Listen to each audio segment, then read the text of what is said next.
बार की बात है। एक चिड़िया जिसका नाम मीनू था, वह अपने पति के साथ एक छोटे से घोंसले में रहा करती थी। वे बहुत ही ज्यादा गरीब थे, इसलिए उनके पड़ोस में रहने वाला कालू कौवा और उसकी पत्नी उनका बहुत मजाक उड़ाया करती थी। एक दिन मीनू चिड़िया ने अंडे दिए और उसमें से अपने बच्चों के निकलने का इंतजार करने लगी, और उधर कौवे की पत्नी ने भी अंडे दिए थे। मीनू चिड़िया के अंडों में से बहुत ही सुंदर सी बच्ची निकलती है, और उधर कालू कौवे के अंडे में से एक बेटा निकलता है। लो मीनू चिड़िया, मिठाई खा लो, क्योंकि मेरे घर का उजाला मेरा बेटा जन्मा है। पर तुम्हारी किस्मत तो देखो, गरीब और ऊपर से एक बेटी पैदा हुई है। यह कहकर वह हंसने लगा। कालू भैया, मैं बहुत खुश हूँ कि मुझे एक बेटी हुई है। भगवान ने मुझे जो दिया मैं उसमें बहुत खुश हूँ। धीरे धीरे बच्चे बड़े होने लगे और उनके स्कूल जाने की उम्र हो गई। मीनू चिड़िया की बेटी चिंकी बहुत ही होनहार और समझदार थी। वह बहुत ही जल्दी सब कुछ सीख लेती थी। एक दिन स्कूल में, चिंकी, तुम बहुत ही अच्छी स्टूडेंट हो। हम सभी टीचर तुमसे बहुत खुश हैं। तुमने एग्जाम में फर्स्ट आकर हम सबका दिल जीत लिया है। और चिंकी चिड़िया को मेडल और प्राइज से नवाजा जाता है। जब चिंकी चिड़िया घर आती है, बहुत अच्छी चिंकी, पर तुम्हारे मम्मी पापा ये मेडल और प्राइज रखेंगे कहाँ? क्योंकि तुम्हारे घर में तो जगह ही नहीं है। इतना बोलकर दोनों पति पत्नी हंसने लगते हैं।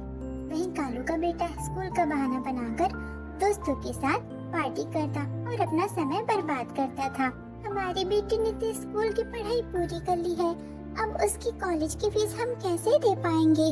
ध्यान मत हो, मैं अपनी बेटी के भविष्य के लिए बहुत मेहनत करूंगा और उसे एक बेहतर जीवन दूंगा। तभी मास्टर जी उड़ते हुए आते हैं। बबलू चिड़ा, मीनू चिड़िया, आप लोगों के लिए एक बहुत ही बड़ी खुशखबरी है। मास्टर जी, जल्दी बताइए क्या खुशखबरी है? मास्टर ने पूरे जिले के जंगल में टॉप किया है और अब उसके आगे की पढ़ाई का खर्चा जंगल की सरकार उठाएगी।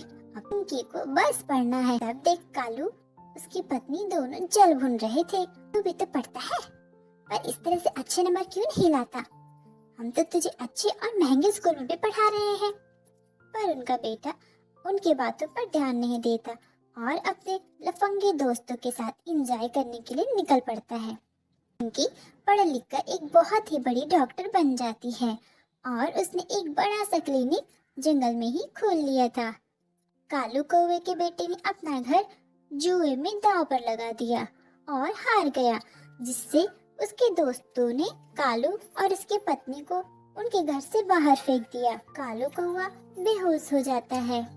तब बबलू चिड़ा और मीनू चिड़िया उसे अपने घर में लेकर आते हैं और चिंकी उसका चेकअप करती है और कहती है, इनका बीपी हाई हो गया है, और उससे कुछ दवाई दे देती है, जिसे खाकर कालू को आराम हो जाता है। और मीनू चिड़िया, मैंने जिस बेटे पर इतना गुमान किया, उसके वजह से हमें हमारे ही घर से निकाल दिया गया, और जिस बेटी के पैदा होने पर मैंने उसका मजाक उड़ाया था, आज उसी ने मुझे नया जीवन दिया है।